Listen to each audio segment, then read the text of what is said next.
obcecado pelo Thiago Fernandes. Não sei, o Crespo tá lá com as opções dele lá com o scout e ele vai optar. Por que o São Paulo não opta? Porque o Crespo tá sendo atuante. Ó, o São Paulo tinha falado com o Medina. O Crespo falou que não queria. O São Paulo tinha o Thiago Mendes como possibilidade. O Crespo falou que não queria. O São Paulo poderia trazer uma orelha de volta. Ele falou que, assim, o Crespo não tem jogador que ele não quer, cara. É a opção dele. O Tapia, ele quis. Então, são jogadores opção. Ele quis, por exemplo, o Carabali, como eu tinha trazido aqui o nome para vocês. Então, tem que ser deixar o técnico escolher as opções que ele quer também.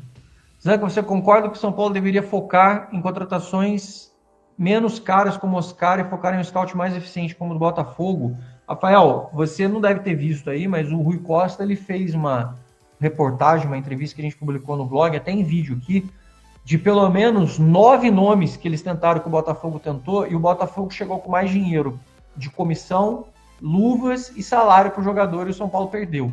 Então, não se trata só de scoutear o jogador. Você pode mapear o jogador, só que tem 5 times brigando pelo mesmo cara. E aí, leva quem paga mais, não adianta. Então, assim, o São Paulo tentou Savarino, Alexander Barbosa, Alex Telles, Vitinho, quem mais que ele fala? Danilo, Marlon Freitas, assim, entre outros que o São Paulo tentou e que praticamente o time titular inteiro do Botafogo do Mundial de Clubes, o Rui Costa disse que tentaram e não conseguiram levar por conta de dinheiro. O Lucas não faria esse camisa 10? Faria o G3X. Ele faria e gostaria, inclusive, de jogar nessa posição. Acho que ele gosta até mais do que jogar aberto. A questão é ele estar bem, né? Ontem também surgiu a notícia de que agora, depois do City, né? E o City acabou fechando com o Cherki. Agora o United pode ser que esteja querendo contratar o Gabriel Sara. A gente tem o Rubem Amorim, o português, que está lá. Eles estão aí, já tinham buscado o Matheus Cunha e tudo. Pode ser que o Sara receba uma proposta na faixa de 35 milhões de euros do United para deixar o Galatasaray. Caso isso aconteça, o São Paulo receberia 11 milhões de reais na transação, seria uma baita grana, seria uma baita notícia, seria uma informação muito boa do São Paulo receber essa bala aí do Sara pelo United. Então tá aqui, ó, a tabela, só para a gente poder bater do Campeonato Brasileiro aqui, de gastos no ano das equipes. O Botafogo, 731 milhões,7 esse ano. Palmeiras, 542,300. Atlético Mineiro, 166,7. Fluminense, 164,1. O Santos, 136,7. Bahia, 123 milhões. Cruzeiro, 110,7. Bragantino, 110. Internacional, 97,7. Grêmio, 93,1. Vasco, 87,9. Sport, 61,9. Cara, o Sport é uma loucura.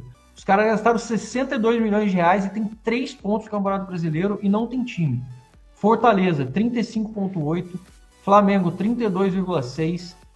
Corinthians, 30,6. O Flamengo, na verdade, esse número está desatualizado porque eles comprando o Carrascal, o número dele já vai para acho que acaba passando o Atlético Mineiro até. Corinthians, 30,6. Vitória, 27,3. Ceará, 7,8. Mirassol, 3,3. Juventude, 1,3 e o São Paulo, 0. Esse custo, obviamente, que eu estou falando aqui, são custos de transferências, né? Não são custos de, obviamente, de você trazer jogadores, custo de intermediação, custo de comissão, custo de luvas, custos salariais. Isso aqui, obviamente, são custos de transferências entre clubes. Quanto você paga para trazer um jogador de um clube para cá, para a gente conseguir fazer isso. Então, só para vocês poderem ter noção da situação do São Paulo comparado com os outros clubes, o São Paulo é o último clube e gastou 0 em contratações de reforço nesse ano, ou renovou o contrato com jogadores da categoria de base, ou trouxe jogadores sem contrato, ou pegou jogadores por empréstimo aí, sem gastar dinheiro para fazer. Pausa de 5 segundos para pedir a sua ajuda ao nosso canal com o seu like e se inscrever se ainda não for um inscrito. Alisson Vicente, sim, essa intensidade vai ser impossível de manter todos os jogos. Quais as opções vamos ter para não estourar elenco? Cara, eu acho que dá para rodar ali o meio campo. Tudo bem que a gente vai ter menos... O Maia tem mais intensidade, ele pode usar da força física dele de roubar e entregar. O Alisson tem muita intensidade. Os dois não são tão técnicos quanto o Bobadilla e Marcos Antônio. muda um pouco a característica, mas na hora de dar um refresco, vai ter que dar. Não tem jeito. Aí vai ter que dar, irmão. Aí vai ter que tirar os caras um jogo e meio, mas de novo, jogamos bem. Talvez o Crespo na cabeça dele ele encontrou o time, mas o foco ainda é brasileiro. A hora que a gente abrir ali 10, 12, 15 pontos da zona de turbulência, da zona da degola, aí na Copa dá para dar uma focada. Enquanto isso, jogo de Copa contra o Atlético Paranaense, eu acho que é primeiro, não lembro, irmão, Bangu, descansa os caras. Precisamos correr dessa zona do rebaixamento. E a gente tem tudo para fazer bons jogos, tá? A gente tem assim, as expectativas são boas. Se a gente joga contra o Red Bull e Corinthians assim, eu não vejo time melhores que o Red Bull. O Corinthians ele oscila muito, mas mesmo assim tem um time competitivo. Então eu acho que ele vai ter que rodar. Fica estranho do meio para frente ali, porque o Dineno não me convenceu contra o Red Bull. Não fez uma noite muito boa. O Tapia hoje também entrou meio estranho. Eu acho que estava na hora dele tentar o Lucas Ferreira com o Ferreirinha, voltar o Luca, os meninos ali para dar uma chance para ele, mas vamos esperar mais para frente. Léo, para a gente continuar aqui com a nossa pauta, para a gente falar em relação aí, portanto, a essa busca do mercado, que eu já tinha adiantado por aqui, o São Paulo Futebol Clube hoje mira 3 posições no mercado de transferências, Léo. Um lateral direito para jogar na ala, revezando com o Cédric Soares. Um zagueiro, né, que seria uma opção ali também, porque entendem que nesse esquema de 3 marcadores falta mais um zagueiro para compor esse elenco, não seria um cara caro, badalado, seria uma oportunidade de mercado.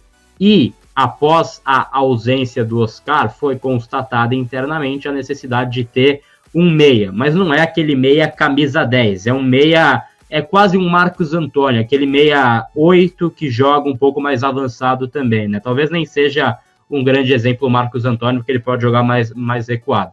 Mas assim, segundo volante / meia armador, né? Seria mais essa característica, que é um pouco do que é o Oscar também, já jogou mais recuado na era Zubeldia.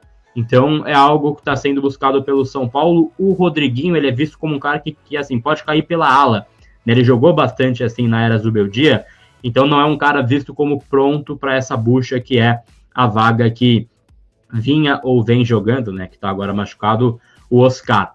Tão de olho nessa posição. Mas aí entra uma coisa, Léo. O São Paulo entende que nesse momento teria grana para buscar apenas 2 jogadores, né? Então teria dinheiro para buscar apenas 2 dessas 3 posições que estão mapeando.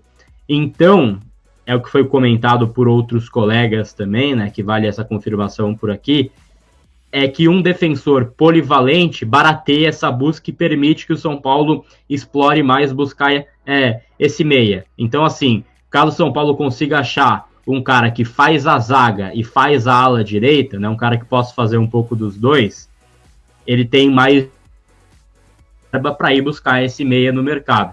Então, quando saiu hoje a informação, tem assim 3 alvos, mas entende que hoje conseguiria pagar mais 2 salários na folha. E aí, para tentar baratear essa busca, seria buscar um cara que faça as 2 funções. Não me parece fazer muito sentido, Léo, porque eu não vejo que o São Paulo hoje precisa de um ala meio Ferrarese, né? Um cara que fecha mais a zaga. Acho que essa característica desse ala, a gente está com esse sofrimento prévio com o Cédric Soares pelo fato dele não ser um cara muito ofensivo, né? Então, ele na cara do gol, a gente não sabe que a gente pode contar muito com o Cédric Soares. Então, esse ala tinha que ter uma característica de ser um cara que faz bem o corredor, mas que consegue atacar melhor. Esse pensamento de ter esse polivalente, de fato, barateia a busca, é 2 em 1, mas muda a característica, seria um cara mais defensivo, né, Léo? Exato. Para mim não faz o menor sentido também, cara. A gente já tem o Ferrarese, que tem essa característica, e eu priorizaria a compra de um zagueiro, né, o empréstimo de um zagueiro e um substituto para o Oscar. Agora, mais do que nunca, a gente vê a necessidade, né, da falta que o Alves está fazendo. O lateral, como a gente disse, eu acho que tem que apostar no Mike, tem que minutar, entender e ver, não tem o que fazer.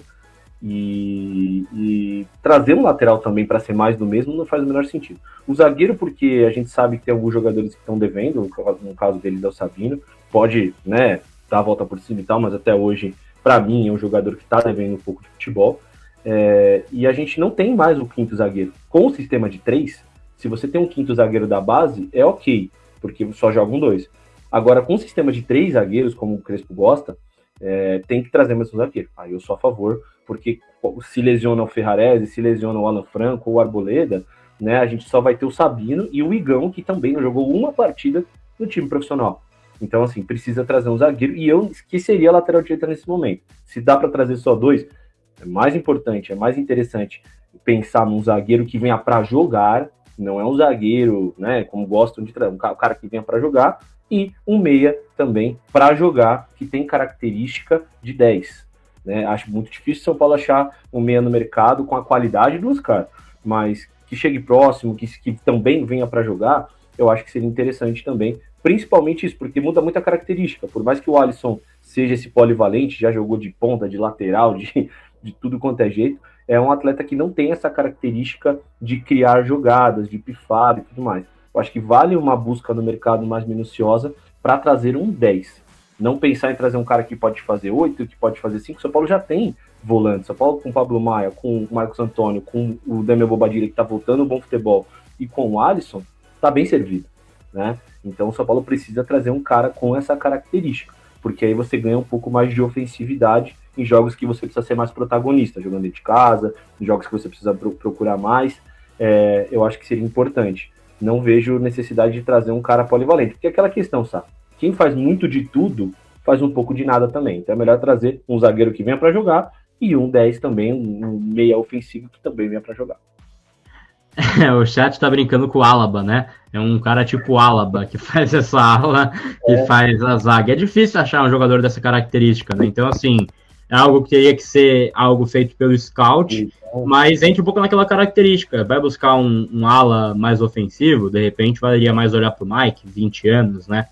Não é o cara, por exemplo, Felisberto eu entendo, o Ângelo eu entendo, um tem 16, outro tem 18. Acho que dá para você entender que não são os caras para ficar com a bucha para a temporada. O Mike já tem 20, né? Então, não sei. Acho que seria algo a ser pensado. O chat tem algumas perguntas aqui, a gente vai trazer mais informações ainda nessa live, mas dá uma moral para o chat, que sempre a audiência de vocês. Claro, chamando o seu like, que é muito importante, deixe o seu like na transmissão e também a sua inscrição. Faltam 1.100 inscritos para 200 mil aqui no Arquibancada. 1.100 cabeças, então a gente chega em 200 mil. Muito obrigado pelo apoio de vocês e amanhã tem toda a nossa cobertura no Extra T, direto de Caxias do Sul. Luiz Gustavo mandou mensagem por aqui, ele que é membro há 15 meses já aqui do Arquibancada Tricolor, e fala: Rony e Scarpa foram na justiça para o rompimento de contrato no Galo pela falta de pagamentos. Poderiam pintar no São Paulo? O Rony já voltou atrás, né? Saiu até essa informação agora há pouco, que ele vai ficar no Galo. O Scarpa ainda tem essa ação, também tem Igor Gomes, Arana, vários jogadores que foram com essa ação contra a SAF do Galo. Não tem nenhuma conversa nesse sentido, posso assim passar de informação, não tem essa conversa. São Paulo entende que não teria também verba para contratar, porque essa coisa de livre no mercado, custo zero, ela é bem enganosa, né? Custo zero, mas tem que pagar luvas para contratar, paga 1 milhão por mês, então o custo já não é zero, né? Já é assim, mais caro que fazer um movimento de contratação e, cara, a gente sabe que seriam jogadores assim muito disputados. Dito isso, meu caro Léo, eu acho que o Scarpa, fardaria muito aqui, hein? Eu gosto bastante do Scarpa, cara. Seria esse cara, né? O cara que joga de 10, o cara que pode jogar de ala numa possibilidade de um time mais para cima, mais ofensivo. Seria o cara ideal para o São Paulo. Mas vale lembrar que o Scarpa ganha provavelmente mais de 1 milhão no Galo, isso deve ser um fato. Não ganha menos que isso, porque ele vem do Nottingham Forest para o Atlético Mineiro com um salário de Premier League. E tem isso que você falou, não existe negociação de graça no futebol. Se o atleta está de graça, tem que pagar luvas e também intermediário para um atleta que não tem clube. Isso acontece muito no futebol também. Mas eu acho muito difícil. Eu não traria o Rony, eu acho que não tem sentido nesse momento com a quantidade de atacantes que o São Paulo tem. Mas o Scarpa cairia com uma luva nesse São Paulo. Seria fantástico. Mataria pelo menos 2 problemas, ala, meia, a gente estaria muito bem servido. Eu precisaria só de um zagueiro. Você aceitaria o Lianco de volta, o Gabriel Sá? Não, eu não gosto do perfil de jogador do Lianco, mas ele não processou, né? Ele tá sossegadinho. Ele tá, é verdade.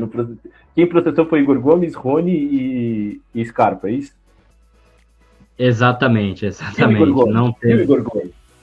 Não, também não. Mas entendo aí quem pensa neste momento. Eu pensaria na base. Eu pensaria muito nessa molecada da base. Não temos dinheiro. Estamos na M. Eu acho que a base tem que ser a salvação acima de tudo. O Fred mandou mensagem aqui e fala: Rafinha poderia em breve ocupar a função do Muricy, seja lá que função seja essa. Muricy merece ficar de boa, se preservar. Tá aí o Fred, então, falando a respeito da situação do Rafinha, que eu acho que vai ter um cargo nessa direção em breve. Paulo Nobre é dos meus. Não tem dinheiro, tem que apostar no Mike. É uma posição difícil que só tem aposta. O Joab Soares fala: zagueiro de ala não vai não. E enfim, Delcimar Manso fala: não existe jogador que faz ala e zaga. Já o nosso Luiz Gustavo Camargo Luz, sempre presente aqui, parceiro aí também, esteve, salvo engano, aí também no nosso encontro, nosso encontro aí de assinantes do Arquibancada Tricolor. Ele fala, né, que tem o Martim Benítez, que fez, assim, muito futebol em 2021. Fisicamente, eu não acho que ele seja um cara que aguenta, né, Léo? Mas em cima disso também, né, na ausência do Oscar, vai ficar fora, então, de 1 a 2 meses, a gente já trouxe essa informação. Esse meia, você acha que seria muito importante São Paulo buscar, Léo? Cara, sim, porque o sistema com 3 zagueiros, se você tem um meia que sabe fazer o entrelinhas, que sabe se posicionar, que sabe municiar os 2 atacantes que o São Paulo tem, faz muita diferença. Isso não tenha dúvidas. Mas não dá para fazer loucura, cara. Não dá. O São Paulo fechou o primeiro semestre com déficit de 32 milhões de reais. O São Paulo vem de um déficit histórico de quase 300 milhões. O Oscar já é um salário altíssimo, eu não sei quanto de fato, mas deve ser 2 milhões, ou muito próximo disso. Então, assim, não faz, para mim, nesse momento, trazer um cara dessa magnitude é complicado. Acho que o São Paulo tem que avaliar o mercado, entender de fato quais opções tem, alguns jogadores que de repente estão um pouco, até, entre aspas, escanteados, que têm o nome, mas estão um pouco escanteados, e também dialogar com esses caras, porque não adianta trazer um cara que tem esse porte do Oscar e aí ele ficar de biquinho porque vai ficar no banco, porque de fato quem tem que jogar quando tiver bem é o Oscar, até pelo investimento que o São Paulo fez. Ele tem que fazer valer esse investimento dentro de campo. Mas eu acho que é um atacante ali, né, com essa cara vindo de trás, mobilidade assim, de poder vir de trás e finalizar, é uma posição que ele gosta, e nessas últimas partidas tem dado certo, né, fazendo gols, dando assistências também. PVC, voltando aí um pouco para essa lateral direita, o Mike, né, esse garoto com potencial, mas ainda num processo de formação, no seu processo de amadurecimento que é natural, dá para apostar nele, e o São Paulo precisa ali de uma briga com o Cedric, o Cedric que não é esse jogador que chega tanto à frente, né, é uma lacuna nesse time? Se você precisar de um lateral mais ofensivo, o Igor Vinícius está no Santos. Eu acho que o Igor Vinícius já tinha dado o que tinha que dar, por isso ele foi para o Santos, é uma esperança para o Santos, e não era mais para o São Paulo, mas precisa de um lateral da característica do Igor Vinícius. Característica, que jogue mais do que o Igor Vinícius entregou. Pode ser o Mike, você pode ir para o mercado. Agora, eu acho que o ponto central nesse momento o São Paulo começou a acertar o meio-campo, Bobadilha como caçador, o Marcos Antônio como homem que escapa, o Alisson perdeu espaço com o Crespo, mas vai precisar entender quais vão ser os 3 homens de frente. Eram o Lucas, Oscar e Caleri. E agora? Vai ser o quê? Luciano, André Silva e Alisson. Tem o Ferreirinha também. Que é um pouco mais escape pro lado do campo, né? Então, não tá pronto. E não tá pronto para escapar das últimas posições da tabela. A vitória do Internacional contra o Ceará jogou o São Paulo para baixo de novo, jogou de fato, escancarou Santos e Vasco na briga contra o rebaixamento, porque o Internacional escapou para o 12º lugar, mas o São Paulo está liberando também. Mas tem que escapar no Brasileiro e tem que pensar em como vai ser em agosto, porque em agosto tem Libertadores. E a chance, o desejo mais claro do São Paulo, e é um desejo possível, é a Libertadores. É brigar nas Copas, né? Tem a Copa do Brasil ainda, os 2 jogos contra o Atlético Paranaense. O São Paulo, assim, obviamente está de olho no brasileiro, a prioridade é o brasileiro. E assim, depois dessa vitória em cima do Corinthians, abriu muito essa discussão lá dentro, de tipo, ganhou do Corinthians, ganha do Juventude, ganha do Fluminense, para dar uma arrancada, tipo assim, já olhando para a parte de cima da tabela, não olhar mais para baixo, não olhar mais para essa preocupação de zona de rebaixamento. É muito difícil sair ali, você tem que ganhar muitos jogos, depende de outros resultados também. Mas o São Paulo vê que é possível ganhar confiança a partir desses próximos 2 jogos, que são 2 jogos contra o Juventude, que é um time que briga lá embaixo, que é um time que é um jogo para você vencer, e depois em casa contra o Fluminense. Aí você confirma a sua boa fase no Brasileirão. Então, assim, é um São Paulo que está num clima mais leve, assim, sabe? Deve ser 3 jogos só, né? Muito recente, mas a gente viu um crescimento mesmo ao longo desses 3 jogos, né? Teve essa ótima vitória contra o Corinthians, contra o rival que dá uma moral muito grande. Já vinha de um bom jogo contra o Bragantino, aí teve aquele jogo contra o Flamengo, mas enfim, pelo menos nessa amostra agora, é um São Paulo que vem dando uma resposta. Falando ainda de renovações e contratações e mercado, Hernan, renovou com Alan Franco até 2028. Como é que está essa situação com o zagueiro? Tinha uma pendência ali com os empresários. Isso foi resolvido? Isso pode pegar ainda nessa renovação? Ainda está conversando? Atualiza pra gente. Bom, Alan Franco e São Paulo já têm as bases acertadas. Tempo de contrato até o final de 2028. Salários, luvas, tudo acertado. Com o Alan Franco, a mão já apertaram a mão. O que o São Paulo ainda espera, e óbvio o Alan Franco também com seus representantes, é resolver a questão da dívida com os empresários, que lá de trás, quando ele veio da MLS. O que o São Paulo propôs aos empresários? O pagamento parcelado dessa dívida. Tipo, dar uma entrada e 6 parcelas, né? Isso não vai ser um entrave para a renovação do Alan Franco. Mas é importante que isso se resolva para juntos ali anunciarem essa renovação de contrato que pode acontecer aí nos próximos dias, resolvendo a questão com os empresários. E é importante dizer que isso não vai ser trava para o Alan Franco assinar. Mas um acordo ali de cavalheiros, ambos vão esperar resolver a situação dos empresários. Então, assim, é algo que está muito tranquilo, né? Muito já apalavrado, encaminhado. O Alan Franco, desde o começo, disse para a direção do São Paulo que não queria sair do clube, que queria renovar o contrato, que não tinha pré-contrato com o Palmeiras, que o Palmeiras não procurou o Alan Franco. O Abel quer o Alan Franco e o Palmeiras vai atravessar. Não, nunca teve isso. Nunca teve isso. Ele foi franco? Muito franco, assim como a diretoria do Palmeiras também não fez esse movimento. Já teve lá o desgaste de Caio Paulista, não seria agora que ia fazer de novo. O Cruzeiro, outros clubes, Cruzeiro, Grêmio, muito mais assim numa questão de monitorar mercado, mas não abriram conversa. O Alan Franco sempre teve o foco de fechar essa renovação com o São Paulo. E aí agora chega a esse acordo verbal, pelo menos. Agora vamos esperar nos próximos dias para ver se tem um anúncio oficial. Era importante, né? Já vinha conversando há tanto tempo, né? Ainda mais jogando com 3 zagueiros aí, que era uma necessidade de fato. Bom, o São Paulo pega o Juventude quinta-feira lá no Alfredo Jaconi, tem alguns problemas aí para resolver, esses problemas no meio de campo, né? Tem o Enzo Dias também que voltou, estava com uma indisposição estomacal.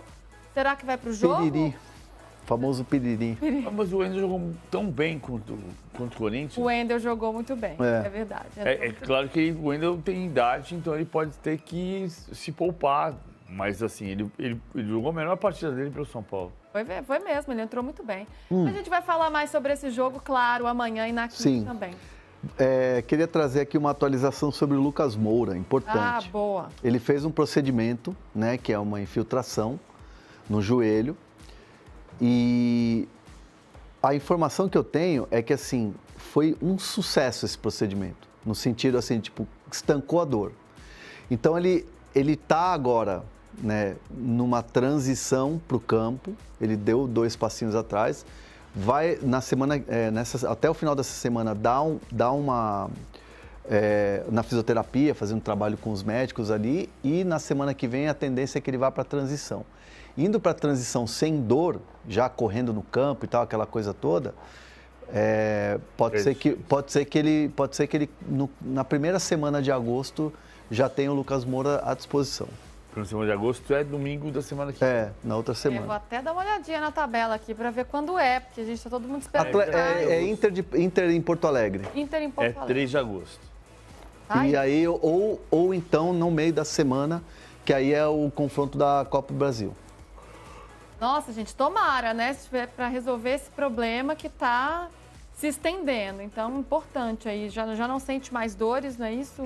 Foi bem boa. O procedimento foi bom, foi considerado satisfatório, sucesso, né? E agora o Lucas é esperar esse tempo. Mas é muito louco isso, cara, porque assim, tipo, era uma lesão que era considerada grave, mas ao mesmo tempo tinha uma coisa assim, não, vai melhorar, não, 10 dias. Isso vindo do próprio Lucas, né? E aí ele sentia muita dor. Então, assim, teve a entrada do Dr. Moisés Cohen, que é um Não é uma cirurgia... médico. Mas é uma infiltração. Entendi. Intervenção. Porque assim, estou brincando pelo seguinte, porque a palavra procedimento, ela pode ser... O procedimento tem que ser o procedimento do quê, né? Proceder, você procedeu a quê? Você levantar e ir daqui até o toalete é um procedimento de ir daqui até o toalete. Outro dia eu estava num shopping center e estava escrito assim, descida de aplicativo. Eu falei, mas como é que eu vou descer do aplicativo? O aplicativo está aqui no meu celular. Ai, PVC. Eu vou descer do carro. Eu vou pedir um carro pelo aplicativo. Eu não vou descer do aplicativo. O idioma vai mudando de um jeito que se a gente não toma cuidado, a gente coloca palavras que não são exatas. Então, assim, ele tem um procedimento cirúrgico, tá? Um procedimento cirúrgico que não é uma cirurgia. Mas é você aplicar uma agulha, você fazer uma infiltração. Sim. Né? E isso deu certo, deu resultado, vai diminuir a dor do processo que ele tem na cápsula do joelho, que antigamente era chamado de rótula e passou a ser chamado de patela. O nome científico passou a ser patela. Ele tem uma dor na capa do joelho, que é a patela. Sim. E ele precisa tirar essa dor. A cirurgia tira essa dor. Então ele pode voltar em 10 dias, o que significará que o São Paulo poderá jogar com um dos 3 das maiores apostas. O São Paulo montou um time para um monte de gente trabalhar, para brilharem Lucas, Oscar e Caleri. E hoje não tem nenhum dos 3. É isso, e aí tem que lidar com essa falta, mas a gente espera que seja breve, né? O São Paulo enfrenta o Juventude na quinta, depois na outra rodada no fim de semana, no domingo, pega o Fluminense e depois o Internacional. Então esse jogo aí, quem sabe a gente tem expectativa de ver o Lucas em campo novamente. Após o torneio amistoso realizado na última terça-feira em Cotia, o São Paulo demonstrou interesse na contratação de um atleta do Stuttgart Clube alemão que assinou uma parceria com o tricolor ainda no ano passado. De acordo com informações divulgadas pelo jornalista Éder Traskini, o nome que interessa é o de Matheus Tsigikas, de 18 anos de idade. O grego é considerado o novo Hulk por conta de sua potência física e finalizações. O São Paulo gostou do Hulk grego do Stuttgart, novo parceiro da base, durante amistoso em Cotia. A ideia é tê-lo em intercâmbio, como prevê a parceria. Trata-se do atacante Matheus Tsigikas, de 18 anos. Em contrapartida, os alemães gostaram do meia Gustavo Zabarelli, tratado como uma joia de Cotia. Apesar dos 16 anos de idade, o atleta subiu para o time sub-19 para atuar na competição amistosa. A tendência é que ele continue no São Paulo. Já em relação a Tsigikas, ele é o atual camisa 9 do Stuttgart e é tratado como uma joia do futebol alemão. Após manifestar interesse, o São Paulo deve trabalhar em um possível negócio de intercâmbio para o atleta. Contratado em 2022 pelo clube alemão, o jovem atacante é considerado uma das maiores promessas do futebol da Alemanha na atualidade. Vale lembrar que ele tem nacionalidade grega. E aí, torcedor, agora falando sobre o técnico Hernan Crespo. De 0 a 10, qual nota você dá para o trabalho do treinador no comando do São Paulo?